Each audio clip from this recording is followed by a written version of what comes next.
Only war.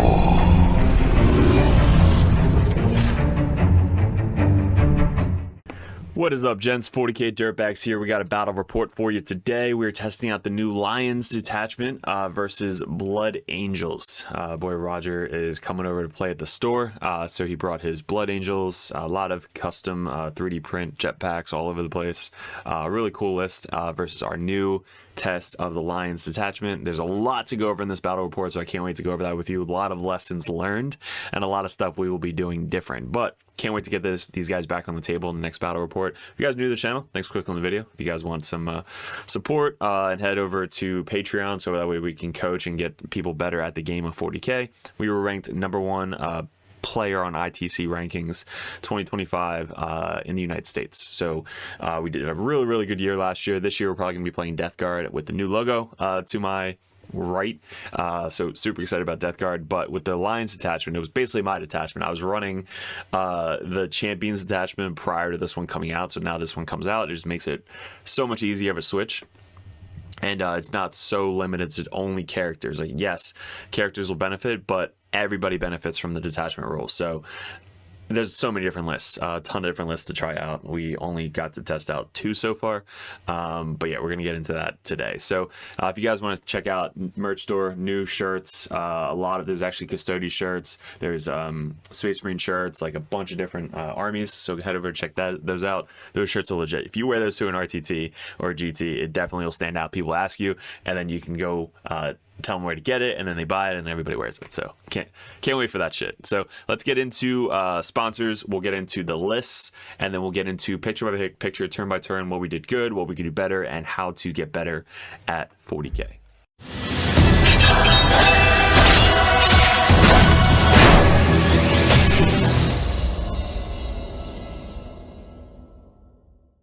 Alright guys, if you want to support the channel, head over to the merch store. The link is in the description below. We have our new sports themed Grey Knights, Chaos, and Space Marine logos on a bunch of different shirts. We just updated the shirt as well. These are probably the most popular. So if you guys want to rep these at the local GT, you can do that. Also sport the Dirtbag swag. So really appreciate it. Click on the link below. If you guys are interested in other merch, we do offer some 3D prints. We have Custodes, the Assassin, should be in every single list.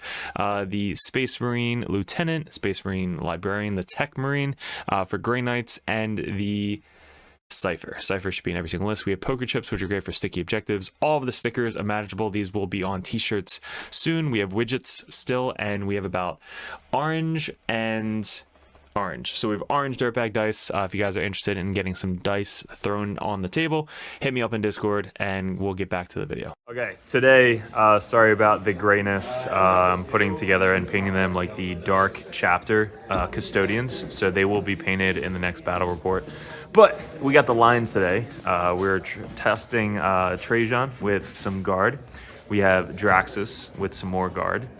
We have a 5-man Alaris Terminator unit that can all split off for 1 CP, which I can't wait to try out. We have a 2-man Alaris Terminator unit as well. We have the Bite Captain with the Lone Op 12. We have the big FU Axe guy who has +3 strength, +1 AP, and +1 damage built into his weapon. Then we have the regular Axe guy that can get back up on a 2+. And then this guy is a regular Custodian Guard Terminator champion. Just wanted 3 of them in the list because they're really freaking good. We have a unit of Sister Allies, 10-man, multi-Melta Banner. They're going to split off into 2 5-mans with the Immolator with some Melta. And then we have the Prosecutors and Caldus Assassin. 2,000 points. All right, what do we got today? We got 3 5-man JPI, all of which do mortals on the charge, like grenades, but just for however many models are in engagement range. We got Dante over here, who gives +1 hit to the Sanguinary Guard and +1 advance and +1 charge. And hits like a ton of bricks. We got a 10-man, a Death Company led by Astarath. He gives them mortals on all melee weapons if they charge. These guys reroll charge rolls and they reroll all hit rolls, or melee hit rolls. Back there we got 3 Ballistas who get hit rolls built in if you're not below half strength. 2 Vindicators, which have D6 plus 3, strength 14 shots, I believe it is. We got a unit of Incursors. As long as they hit somebody with a ranged attack, you can give everybody else in your army +1 to hit. Scouts, which do uppy downy things. Infiltrators for the 12-inch no-go, and these guys are proxied as regular infiltrators for the extra shots, so they get 10 shots, or 20 shots, excuse me. This is a lot more dudes than I got. This is gonna be a good game. All right, guys. So those are the lists to over there. We got the Custodes and Blood Angels. So you can kind of see where we are on the table compared to what mission we're trying to go for. So that way it kind of keeps track easier. If you guys are new, we do battle reports like this to make it a lot easier for you guys. So you don't have to sit through a 3-4 hour battle report and hopefully figure out what the hell's going on. This one makes it a lot simpler. What we learned could do better, and kind of the tactics on where you should be deploying your models, stuff like that. So this is the board. The fucking baby blue, pink everywhere, Cuddle Buddies icons. So this is basically the terrain setup. This is Monday Night Gaming at the store. We didn't have a mat this day, and I couldn't stream this match, so we took pictures instead. But we have the corner deployments. We are playing Linchpin, super easy. Hold your backfield, and then get 5 for the objectives in the center, up to 15. Yeah, so let's get into deployment. This is our deployment. We have our solo character with the lone op front because he can't be shot, hopefully turn 1. We have a unit on the table, Draxus with the guard right there. We have Trajan. No, not Trajan.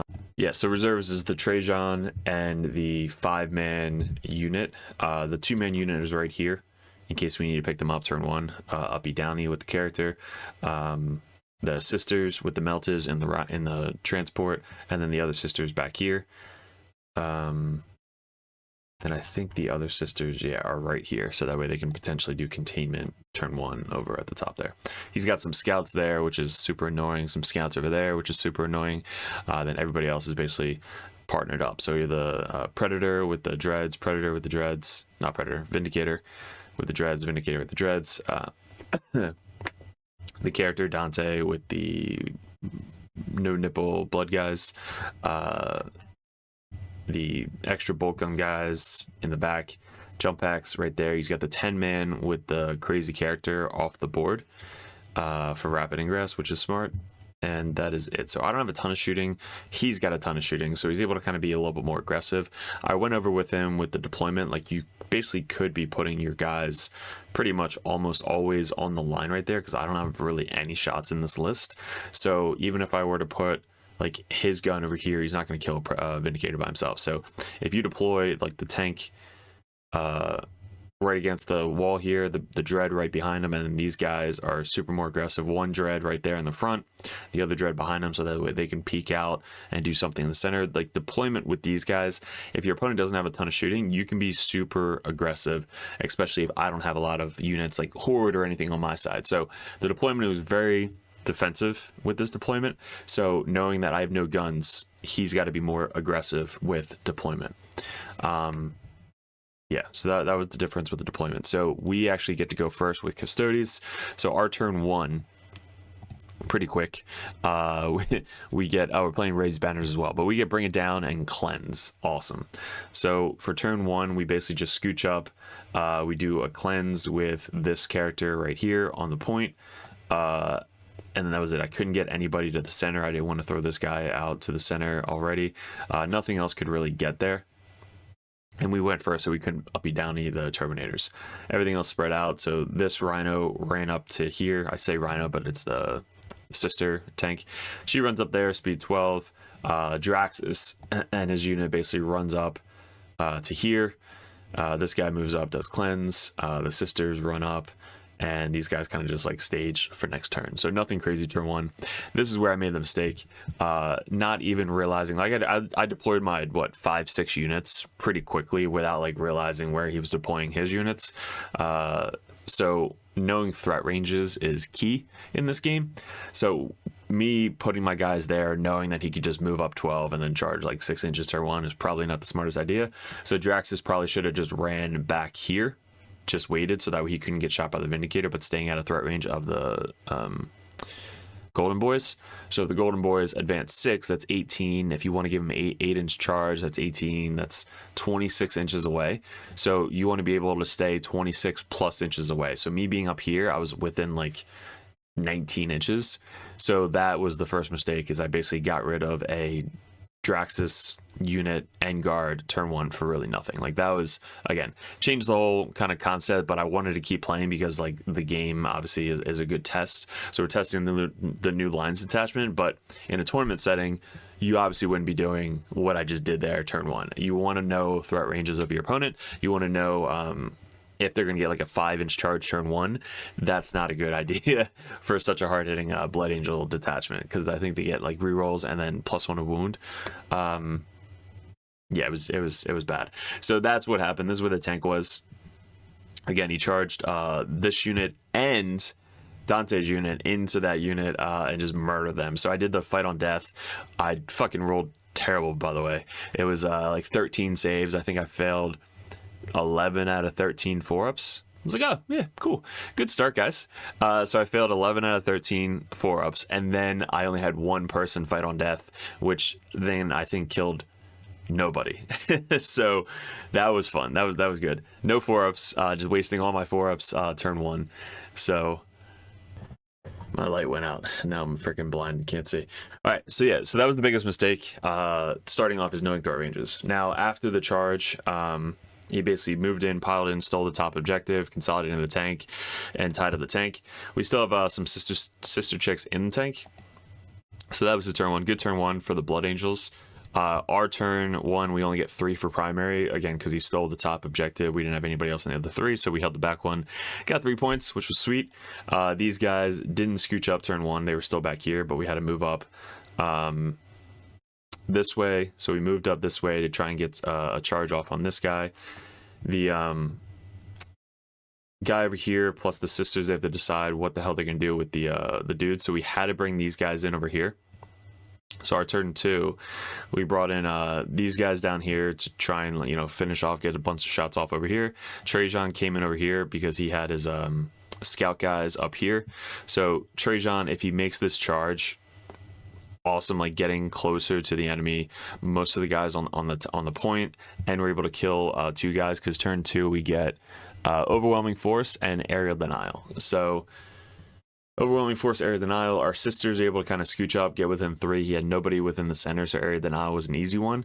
And then we lined up all the meltas and multi-meltas into Dante's unit to try and whittle off some of the 3 wound models. This guy stayed in combat to get the shots off, and then these guys made their charge, the 2-man unit of Terminators with the character.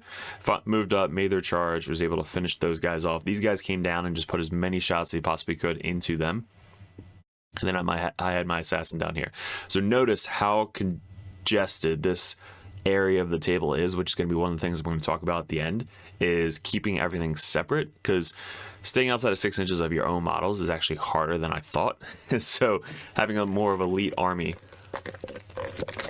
if you're going to have big units, make sure that they are outside 6 inches of everybody, because the assassin, obviously being within 6 inches, just stops all that. The rhino, I keep saying rhino, but the tank being within 6 inches, the sisters being within 6 inches, like all these small units that don't really do too much is stopping my +1 to hit, +1 to wound. So that was a huge thing I already started noticing by turn 2. Top of 2, I already started noticing that this is going to be an issue. The one dude moved up, charged the scouts, killed them, did the free strat to move back 12 inches. So he basically moved back 12 back to here. I kept these targets. If you see these things, these are the we actually sell these, the tokens for objectives and sticky and all that stuff. Definitely check those out. But these I kept next to all my characters to remind me who has the once per game ability, because every character has the once per game, which one CPU can then reset it one time. So you have to keep track of who has it throughout the game, because it's gonna be super confusing if you don't have tokens. Make sure you have tokens of anything to keep next to your guys.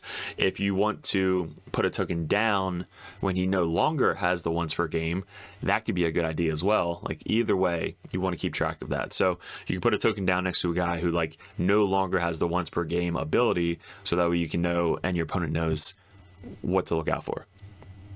So that probably would be a little bit easier. Dante was the only one left with 4 wounds. Weren't able to kill him. We put all 4 sister chicks on the point. And then you rapid ingress this big 10-man unit with the character right there, which again, we don't have a ton of shooting, and I'm only able to get maybe 2 guys in that range, but not within 18, so I couldn't even get the blast shots in there. So this is a really good rapid target right here up top, so that was good right there. Could have put him there, or even like over here. So really you could have put him like anywhere, but yeah, I don't have a lot to block out left on the table. And then Trajan obviously came down here to try and whittle off these guys. So after killing off all that but Dante, I failed the charges. So failed Dante's charge, failed all that charge. These guys obviously failed their charge, so they weren't able to charge this guy, clear those guys, kill that guy, take overwhelming force. So yeah, we might have got overwhelming force. Yeah, we killed 1 unit on the point, which I think was Dante's unit. Was Dante's unit on the point? Yeah. So we killed Dante's units on the point, which got 3 points. And then for Aridana, we got Aridana in the center. So for his turn 2, he gets behind enemy lines and storm hostile objective, which is great for him. So he's able to run these guys from there over there to get behind enemy lines for 1 unit there. These guys move up here. He's going to basically just kind of whittle down and kill everything over here with this unit. Dante hops over to finish off the chicks up here. There's 1 scout guy left all the way at the top up here. Vindicator moves up to get some shots off on the Terminators. This guy scooches up. Dread shoots. So all these dreads should have been up a turn earlier, but again, they deployed pretty far back, so they couldn't really get a ton of shots off. But everything scooches up, tries to get some shots off on the Terminators. These guys hop up to play. These guys block at the back. And the Vindicator, I think, should have been on the point, but he's off the point. So if the Vindicator's on the point, that puts 3 or 4 OBSEC on the point that I have to then move up and charge and do all that stuff. So this guy scooted up. I don't know if he needed to scoot up. He probably could have just stayed back here. And yeah, and then after the charges, so he charges in here, and do you see like the measurement? He put everybody, I think, outside 6 over here. 2, 4, 6, 7, 8, 9, 10. Yeah, so he had 3 or 4 guys over here, which I ended up killing with, I think, my character, and then the character over here. So he rolled like a 12 or something, so he had to put everything base to base. And these guys being within 6 inches, there was 3 guys left with the character because the Vindicator blew up a bunch of them. They failed their counter charge. So they failed their counter charge. I already used my once per game ability to move back, or the free strat to move back. So I couldn't re-roll it because I didn't have any CP. And yeah, that was fun. So they failed their 6-inch counter charge, which definitely would have wiped out the unit. But I think I spent fight on death over here. Or I might not have had CP to fight on death, but this guy lived the character. He did his once per game ability, took everything down to 1 damage, lives on 4 wounds, fights back, kills 4 of them. 2, 4, 6. Yeah, kills 4 of them himself. And then these guys finished off the sisters in the center. And Dante finished off these chicks pretty easily, and this guy ran back up on the point. This guy got shot by Bunch. We made some saves. We have 2 guys left, 1-on-1, and Trajan. So they just kind of sat there and just had to take everything. I did the 1 CP to get shot and move. So when that happened, I think I rolled a 1. So that was great too. That kind of sucked. So I needed a 2+ to get on that point and steal the point for primary. So you can see how close I am, right? I was like 1.5 inches away. So I was like, all right, I'm going to save my CP to do the move, shoot, whatever. They target me. I'm able to move D6 anywhere. So I spend the CP and I roll a 1. I'm like, what the fuck, dude? Like, that's just how this game's going. Like, it's a dice game. You can't complain. So I just laughed about it. He's like, what? I was like, don't worry about it. You're good. You're good. Just keep shooting me. So then I just moved my guys up 1 inch, and they failed to do that. So that would have got me an extra 5 points for primary, which sucked. And then over here, we basically are just kind of whittling down and don't, like, most of my army is right here right now. So they fail the charge. We then scooch up. We split off. So we release the lions, unleash the lions. So they all split off into separate stuff. And again, I still don't have anybody outside of 6 besides Trajan's unit. So Trajan's unit and I think the bike captain are the only ones that are really benefiting from this detachment right now. Yeah, so they all split off. They murder this unit pretty easily. I think we spent 1 CP to precision, and we killed the character first to get rid of the Field of Pains. So kill the character. Everybody else died. Assassin helped out. And now he has these guys still in the center, which I can't do anything about it. I can't really get to him. The bike character killed Dante. He still has a lot left, though. He still has a ton of tanks left. Trajan moved up, shot this dude, killed that guy, charged, didn't kill it, did the once per game, 12 attacks, didn't kill the fucking tank, down to 6. I wanted to kill it and then kind of tie this tank up. This guy came down here. This is the get back up on a 2+ dude, so he's pretty safe down there. He's going to be able to survive any shots coming into him, changing the damage to 1, which is fucking badass. I can spend a CP to reset it, and then he can get back up on a 2+ if he happens to die. But he's down there, and that is that. So he then scooches up. So the I'm starting to lose my backfield, which is not good.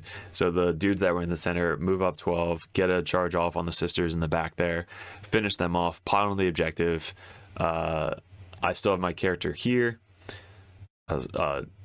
Terminator there, so the character has moved back and start doing something over there. This guy's holding the center. Vindicator is stopping my bike from getting points over here.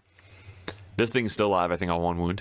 So this is somehow still there. Trajan scooches back. Yeah, so he gets shot by one of these guys. He then moves backwards so he doesn't get shot by this dread. So instead of having the line of sight was there. This thing backed up. I got shot. I moved back, I think 5 or 6 inches. And then this dread couldn't shoot me. That dread couldn't shoot me. So I was only getting shot by these 2 guys. And now we're basically running out of models. So I took a secret mission for secondary. The secret mission I was going to try was holding 3 in the center.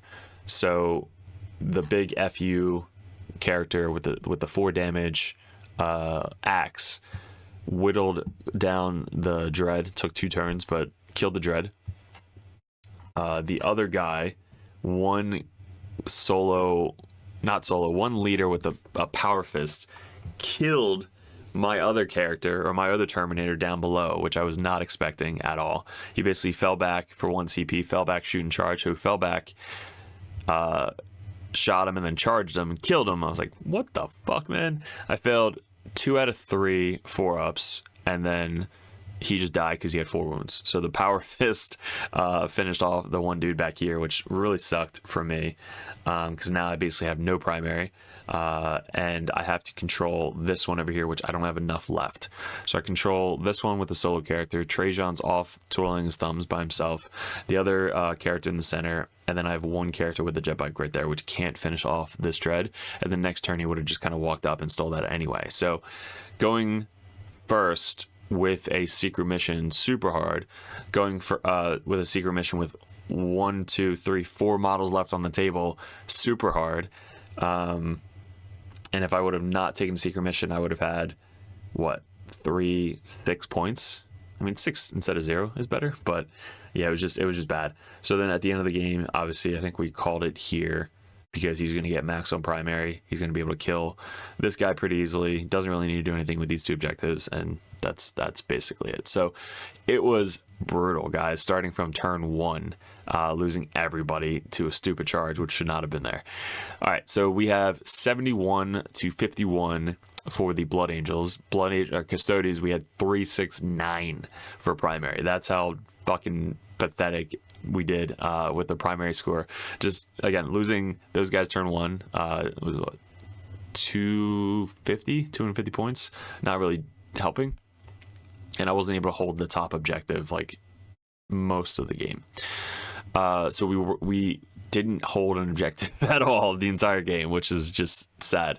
Then for secondaries, we had 32 out of 40. That's not bad. So we still had pretty good secondary game. I mean, we had 11 on freaking turn 5 because we had Sabotage with Trajan, which he couldn't kill, and then extend battle lines. So when did this guy? I think this guy died on turn 5. So we held it, had extend, failed to kill that unit, and then on his turn he backed up, charged, and murdered him. So yeah, we had 11 on turn 5. But his turn, he had 32 out of 50 for primary, which is great, and then 29 out of 40 for secondary points. So good game. 51-71 total. We didn't have any on turn 5 for primary. If we would have had 20, which if we would have held all 3, we would have had 71-71.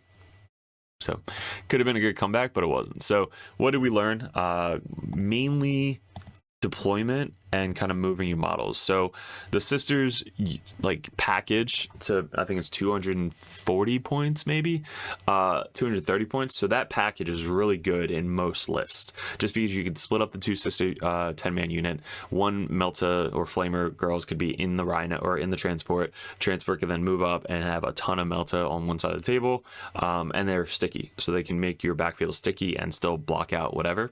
So that package is really good. In Lions, kind of tough, because now you're competing with this 2-man unit right here. You have the sisters inside and the Rhino. You have to stay 6 inches away from both to benefit from your detachment rule. So if you drop, I think about, if I drop this, I'll have some more, models for Custodes, and maybe some more models to block out my backfield. So that's going to be an option. The 5-man potentially could start on the table. So my idea with the 5-man was, if I deep strike them in, rapid ingress them in, I can then in my command phase spend 1 CP and then they split off. In this game, I didn't have that option because I was in my backfield, like basically my back deployment zone, because I had to be defensive with these 2 units that were there just murdering me. So I had to be super defensive, so they needed to come back to defend that. And then Trajan had to come over here. So Trajan was really the only unit and the bike character to benefit from this until turn 4 and 5, when I was really spread out solos across the table. So yeah, these guys coming down rapid ingress, like a big 5 or 6-man Terminator brick, rapid ingress, and then release the Lions from there to then go out and just be everywhere. And they still have their once per game ability. So all 6 of them can then uppy downy right at the end of the opponent's turn. They could just all uppy downy, or at least like 2 or 3 of them uppy downy to go out and do secondaries. That was my idea. So that's what I didn't really get to test out in this game, but the next game we're going to try and test that out. So yeah, I think taking out the vehicle, I definitely want to have a vehicle though. So having 1 vehicle to do secondaries and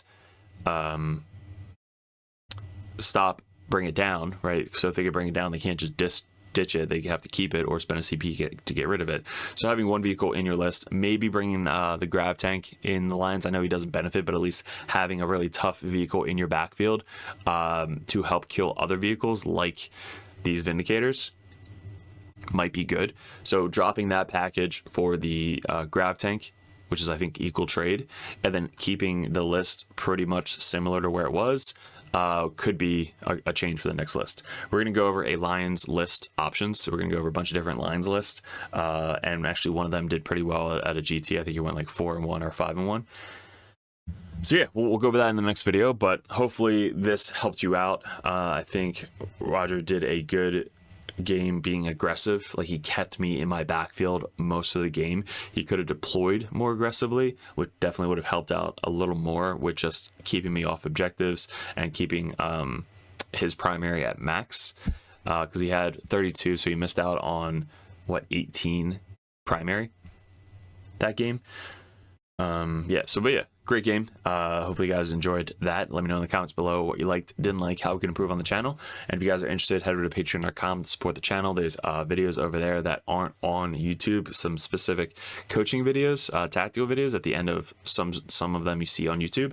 And check out the merch store, buy some of these shirts. We have Custodes and the Space Marine shirt. So guys, appreciate it, good luck, and we'll see you in another video soon.